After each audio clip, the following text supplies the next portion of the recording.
안녕하세요, 시로가네입니다. 지난 시간에 이어서 코렐드로우 강좌 두 번째를 시작하려고 합니다. 지난번에는 이제 새창 열기를 이용해서 새창을 열고, 그 다음에 화면 확대라든지 축소에 관련된 줌 기능에 대해서 간단하게 설명을 했는데요. 오늘은 이제 처음 새창 열기부터 다시 시작을 해서 요 위쪽에 있는 항목들을 다시 설명을 진행하려고 합니다. 먼저 새창 열기를 다시 한번 진행해 보도록 하겠습니다. 지난 시간에 설명드린 대로 위쪽에는 이름에 대한 부분과 페이지 개수, 그 다음에 색상에 대한 부분, 그 다음에는 화면 크기에 대한 부분과 방향에 대한 부분인데, 이 부분은 읽어보시면 대부분 알 것이고, 지난 편에 설명을 했으니까 그걸 참고하시면 될 것 같습니다. 새창을 열어보겠습니다. 자, 새창을 열면은 이렇게 화면이 나타납니다. 자, 위쪽에는 화면 구성은 지난번에 설명한 것 마찬가지로 상단 부분과 옆에 좌측 부분, 그리고 우측 부분, 그 다음에 하단 부분, 이렇게 사방을 네 군데를 다 모두 활용하고 있습니다. 상단 부분에는 기본적으로 많이 사용하는 그런 기능들, 툴바들이 포함되어 있고요. 옆에는 기본적으로 사용하고 있는 기능 툴들, 툴바가 위치하고 있습니다. 그리고 오른쪽에는 색상 팔레트와 그 다음에 도커라고 불리우는 옵션 창들, 다양한 옵션 창들이 이렇게 위치하게 됩니다.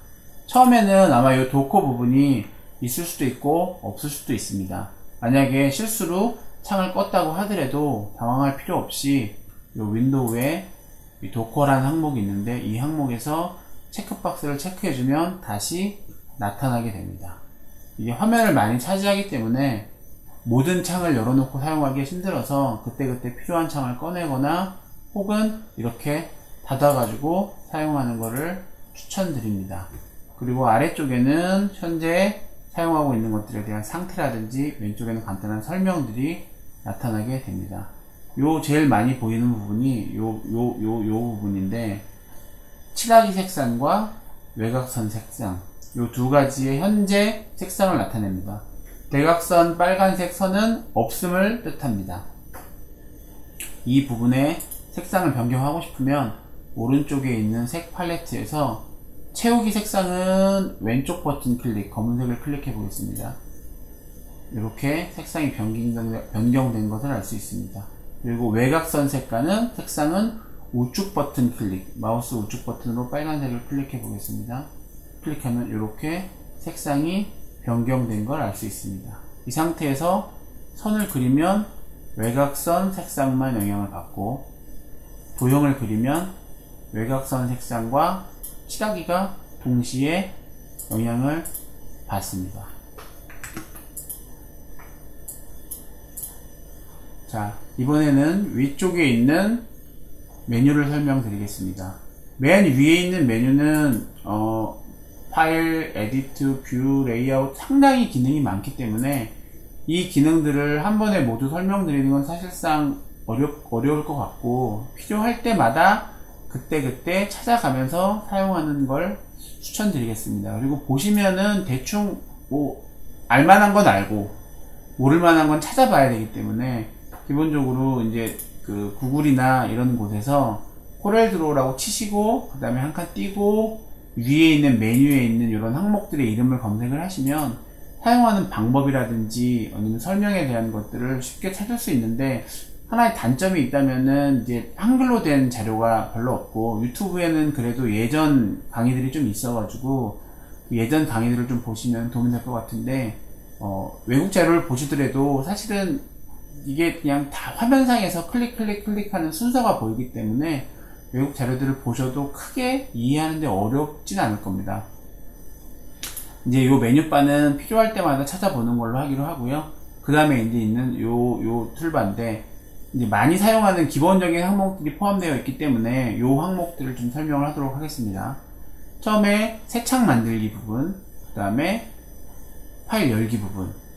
파일 열면 기존에 있는 파일을 찾는 방법이 나오게 되고요. 그 다음에 저장, 그 다음에 클라우드, 다운로드, 클라우드, 업로드. 이제 코렐드로우에서 코렐드로우 계정을 이제 가입을 하게 되시면 코렐드로에서 이제 계정에서 클라우드 용량을 주는데 아마 유료일 겁니다. 이 유료가 되면은 이걸 이용해 가지고 클라우드에 저장하고 클라우드 다운받고 하는 그런 걸 이용하는 건데, 제 생각에 좀 중요한 자료나 민감한 자료는 저런 데 올리지 않는 게 낫지 않을까라는 게 제 개인적인 생각입니다. 그 다음에는 프린트 버튼, 그리고 요거는 카피, 컷, 카피, 페이스트. 사실 여기 메뉴에 존재는 하긴 하는데, 이제 웬만하면 이제 단축키인 컨트롤 X, 컨트롤 C, 컨트롤 V를 이용하기 때문에 어지간하면은 사용하지 않는데, 한 손에 뭔가를 쓰고 있다거나 왼손을 사용하지 못하는 경우라면은 마우스를 이용해서 할 수 있기 때문에 좀 편할 것 같고요. 근데 저 같은 경우에는 저게 이제 우측 버튼에서 지원을 다 하기 때문에 똑같이 우측 버튼을 클릭해서 사용하는 경우가 좀 더 많은 편입니다. 자, 그 다음에는 이제 언두 버튼. 가령 예를 들어서 내가 이렇게 옮겼는데 위치를 잘못 옮겼다? 그러면 언두 버튼을 눌러서 위치를 원래대로 돌릴 수 있는 거죠. 코렐드로 같은 경우에는 언두의 횟수가 제한이 별로 없는 편이기 때문에 꽤 많이 언두가 됩니다. 그러니까 어지간한 실수는 저 언두를 이용해 가지고 다 되돌릴 수 있다고 생각하시면 되기 때문에, 만약에 실수하시면 컨트롤 Z나 요 위에 언두 버튼을 눌러서 잽싸게 실수를 복구하시는 걸 추천드립니다.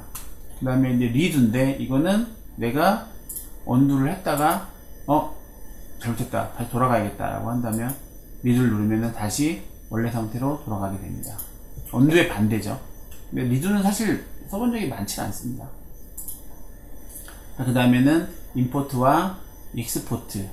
이제 익스포트는 이렇게 된 것 같다가 만약에 요것만 내가 이미지 같은 걸로 내보내고 싶다 라고 한다면 요 익스포트 버튼을 클릭을 해서 이렇게 이용하시면은 익스포트를 할 수 있습니다. 그리고 그 다음에 이제 임포트 같은 경우에는 외부의 파일을 가져오는 건데, 외부 파일이 만약에 이미지라든지 아니면은 뭐 DXF라든지 이런 파일들을 가져올 때 임포트를 사용하는데, 굳이 임포트를 사용하지 않으셔도 외부에서 파일을 이 화면으로 드래그 앤 드롭하면 임포트가 실행되기 때문에 임포트를 특별히 쓸 일은 별로 없는데, 만약에 옵션이 좀 많이 필요한 임포트 같은 경우들이 종종 존재를 하는데, 그런 경우에는 임포트 버튼을 이용을 합니다. 만약에 화면 드래그 앤 드롭으로 임포트가 잘 안된다, 뭔가 문제가 있다 그러면 이 임포트 버튼을 이용해 가지고 임포트 옵션을 이용해 보시는 것도 괜찮을 것 같습니다. 요거는 이제 화면 매칭이죠. 이렇게, 그러니까 줌에서 설명한 것 같은 그런 건데, to 페이지 하면은 페이지 맞춰주고, 그 다음에 to width 하면은 가로로 맞춰주고, to height 하면 이렇게 높이를 맞춰줍니다. 사실 잘 안 씁니다. 왜냐, 이 기능을 더 많이 쓰거든요. 마우스 휠을 이용해서 키우고 줄이고. 근데 제일 많이 쓰는 거는 이제 화면 매칭, to 페이지, 요 기능. 요 기능은 Shift F4인데, 요 기능은 조금 많이 쓰는 편입니다. 작업하다 보면은 너무 많이 확대가 돼가지고 원래대로 돌아가고 싶을 때가 있거든요. 이렇게 여기가 어디지? 혹은 없어졌어, 이렇게 해가지고 아무것도 안 나와. 지금 막 움직인다고 하더라도 뭐 아무것도 안 나오네, 이런 경우에는 화면을 축소시켜야 되기 때문에, 이럴 때는 이제 화면 매칭을 좀 많이 씁니다. 이렇게 원래 한 번에 이 화면으로 돌아갈 수 있는. 자, 이거는 이제 좀 많이 쓰는 기능인데, F9가 단축키인데 풀스크린 프리뷰입니다. 풀스크린 프리뷰는 메뉴라든지 모든 항목들을 다 없애고 그냥 내가 지금 작업하고 있는 화면만 전체 화면으로 깨끗하게 보여주는 그런 기능입니다. 취소는 ES 시킵니다. 이때 가이드라인 같은 경우가 만약에 꺼내져 있는 경우가 있으면 가이드라인이 풀스크린에서는 안 보이기 때문에 사용해 주시면은 조금 편합니다. 나는 좀 정신사나운 이 상태에서 보는 게 아니라 깨끗하게 내가 지금 작업하고 있는 것만 확인하고 싶다 그러면 이 버튼을 클릭해서 화면을 확인하고 ESC 키를 눌러서 돌아갈 수 있습니다.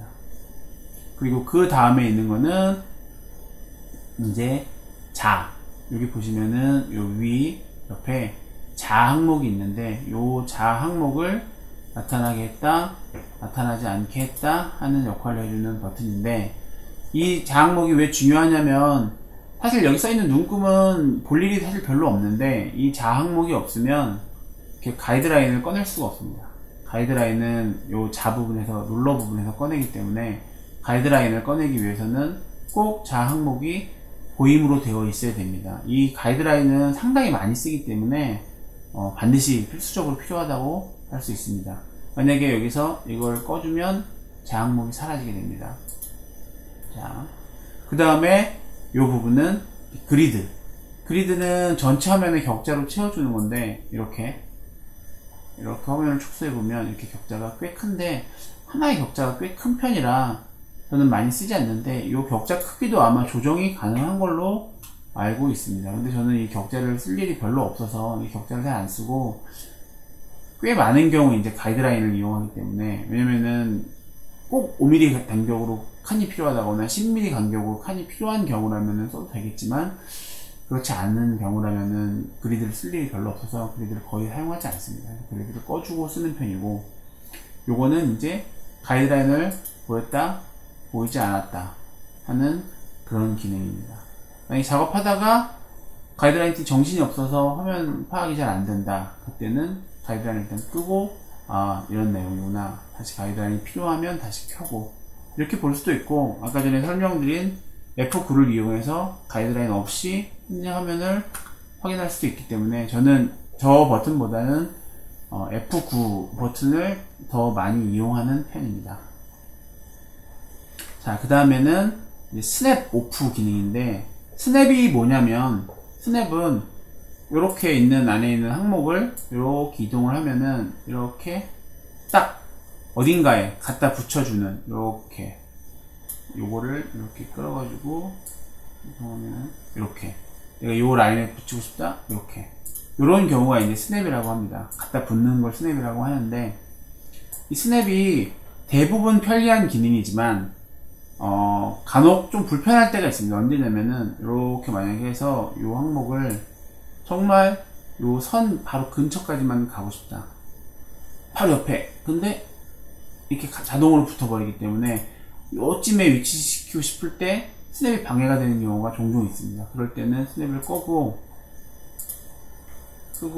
이렇게 해서 정말 바로 옆에다가 이렇게, 사실 많진 않은데 이렇게 하고 싶으면 스냅이 켜져 있으면 작업이 어렵습니다. 그래서 이런 경우에는 스냅을 꺼야 작업이 쉽습니다. 그 다음에는 지금 설명한 이 스냅 기능을 어디다가 적용할 거냐, 도큐먼트 그리드, 그다음에 베이스라인 그리드, 그다음에 가이드라인, 오브젝트, 페이지 5가지가 있는데, 처음에 설치를 하면은 가이드라인 항목이 빠져 있습니다. 가이드라인 항목에는 체크를 해주셔야 우리가 가이드라인에다가 이렇게 스냅을 할 수가 있습니다.